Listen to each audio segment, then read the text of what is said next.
নমস্কার বন্ধুরা, ডাকোয়ার রান্নাঘরে সকলকে স্বাগত।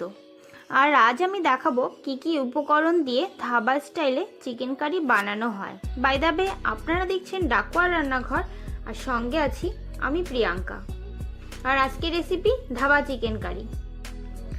ধাবা চিকেন কারির জন্য আমি এখানে প্রথমেই নিয়েছি 500 গ্রাম চিকেনটা আমি ছোট ছোট করে টুকরো করে নিয়েছি। আপনারা আপনাদের পছন্দ মতন করে নেবেন। এখন চিকেনটাকে আমি ম্যারিনেট করে রাখার জন্য প্রথমেই দিচ্ছি লেবুর রস। আপনারা চাইলে এখানে ভিনিগারও ইউজ করতে পারেন। আর দিচ্ছি 1 টিস্পুন জিরের গুঁড়ো, 1 টিস্পুন ধনের গুঁড়ো, আর কালারের জন্য দিচ্ছি 1 টিস্পুন হলুদের গুঁড়ো, আর দিচ্ছি কাশ্মীরি লঙ্কার গুঁড়ো, আর দিচ্ছি আদা আর রসুন বাটা 1 টিস্পুন, আর সব শেষে দিচ্ছি সামান্য পরিমাণ সর্ষের তেল। এরপরে এটাকে ভালো করে আমি মাখিয়ে নেব। এটাকে ভালো করে মাখিয়ে আমি বেশিক্ষণ রাখতে হবে না, 20 থেকে 30 মিনিটের মতন রাখলেই হবে। আপনারা হয়তো দেখেছেন আমি কিন্তু এর ভেতরে নুন অ্যাড করিনি। নুন অ্যাড করলে মাংস দিয়ে জল ছেড়ে দেয়, তার জন্য এখানে নুন অ্যাড করা যাবে না।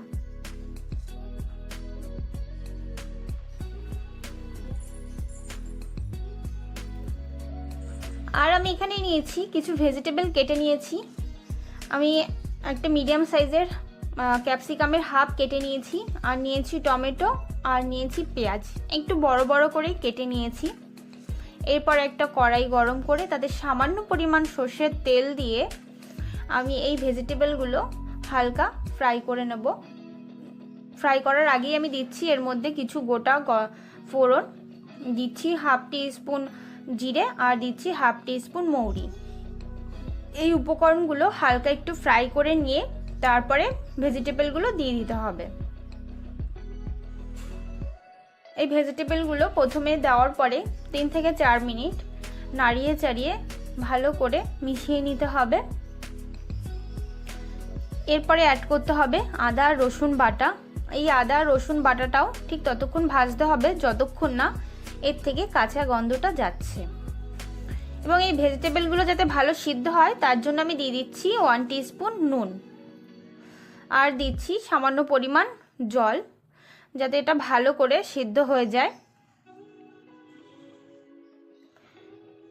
এই জলটা দিয়েও আমি আরও একবার নাড়িয়ে নেব। আর স্বাদের জন্য দিচ্ছি সামান্য পরিমাণ জিরের গুঁড়ো, আর দিচ্ছি ঝালের জন্য কাঁচা লঙ্কা, আর কালারের জন্য দিচ্ছি 1 টিস্পুন হলুদ। এখন এই সমস্ত উপকরণগুলো ভালো করে মিশিয়ে আমি 10 থেকে 15 মিনিটের জন্য এটাকে মিডিয়াম ফ্লেমে রেখে ঢাকা দিয়ে রেখে দেব।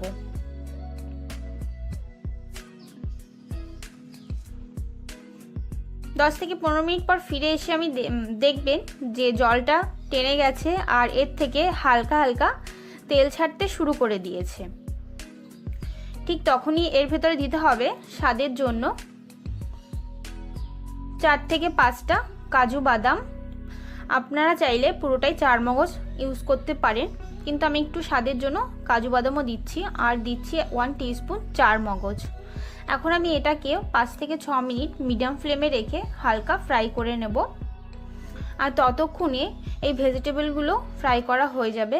এরপরে আমি এটাকে মিক্সারের জারে তুলে নেব। তুলে আমি এটাকে কম জলে ভালো করে পেস্ট করে নেব। এরপর আমি সেম কড়াইতেই আমি দিচ্ছি কিছু গোটা গরম মশলা। সেম কড়াইতেই আমি হাফ কাপ মতন সর্ষের তেল দেব। তেল দিয়ে আমি গোটা গরম মশলাগুলো দিয়ে দেব। গোটা গরম মশলা দিচ্ছি আমি 3টে এলাচ, 3 টুকরো দারচিনি, আর গোটা জিরে, আর 2টো তেজপাতা। এটা আমি ততক্ষণই ফ্রাই করব যতক্ষণ না এর থেকে একটা সুন্দর স্মেল বেরোচ্ছে। এটা ফ্রাই করা হয়ে গেলে এর ভেতরে দিয়ে দিতে হবে ম্যারিনেট করে রাখা চিকেন। এই চিকেনটাকে ভালো করে আরও একবার নাড়িয়ে নিতে হবে। এরপরে এর ভেতর দিয়ে দিতে হবে স্বাদ মতন নুন। স্বাদ মতন নুনটা দিয়ে আরও একবার ভালো করে নাড়িয়ে নুনটাকে মিশিয়ে নিতে হবে। যখন দেখবেন চিকেন থেকে এরকম তেল ছেড়ে দিয়েছে তখন ভাববেন যে মোটামুটি চিকেনটা কষানো হয়ে গেছে। 99% চিকেনটা কষানো হয়ে গেছে। তখনই এর ভিতরে দিয়ে দিতে হবে পেস্ট করে রাখা ভেজিটেবল এবং কাজু বাটা। এরপরে এটাকে ভালো করে নাড়িয়ে চাড়িয়ে আরও একবার মিশিয়ে নিতে হবে। ভালো করে নাড়িয়ে চাড়িয়ে আমি এটাকে ভালো করে মিশিয়ে নেব। তারপর এটাকে আমি হাই ফ্লেমে রেখে 10 মিনিটের জন্য রেখে দেব। এই সমস্ত মশলাটাকে আমি টানিয়ে নেব। 10 মিনিট পর ফিরে এসে যখন দেখবেন এর মাংস থেকে তেল ছেড়ে দিয়েছে আর পুরো মশলাটা থেকেও তেল ছেড়ে দিয়েছে, তখন ভাববেন যে মোটামুটি এই চিকেনটা কষানো হয়ে গেছে। তখন এর ভেতরে জলটা অ্যাড করে দিতে হবে। যারা যেরকম ঝোল পছন্দ করেন তারা ঠিক ততটাই জল দেবেন এবং জলটা দেওয়ার পরে ভালো করে এই জলটাকে মাংসের সাথে মিশিয়ে নিতে হবে। ঝোলটা যখন ফুটে উঠবে তখন দিতে হবে সামান্য পরিমাণ কাশ্মীরি লঙ্কার গুঁড়ো, কারণ জলটা ফুটে ওঠার পরে এই লঙ্কার গুঁড়োটা অ্যাড করলে এটার কালারটা খুব সুন্দর আসে। তার জন্য এটা জলটা ফুটে ওঠার পরেই দিতে হবে। এরপর আমি এটাকে 15 থেকে 20 মিনিটের মতন রেখে দেব হাই ফ্লেমে। তারপরে যখন দেখবেন গ্রেভিটা পুরো টেনে গেছে এবং শুকিয়ে গেছে, তখন ভাববেন যে চিকেনটা আমার কুক করা হয়ে গেছে। নামানোর ঠিক আগের মুহূর্তে আমি 1 টিস্পুন মতন গরম মশলা দিয়ে আমি এটাকে সার্ভ করব। এটা আপনারা গরম ভাতের সঙ্গে কিংবা পরোটা বা লুচির সঙ্গেও খেতে পারবেন। আজকের রেসিপি এই পর্যন্তই। ভিডিওটি ভালো লাগলে অবশ্যই লাইক করবেন আর আমার চ্যানেলে নতুন হলে সাবস্ক্রাইব করবেন। আবার দেখা হচ্ছে পরবর্তী একটি রেসিপি নিয়ে। ততক্ষণ ভালো থাকবেন, সুস্থ থাকবেন। জয় হিন্দ, বন্দে মাতারাম।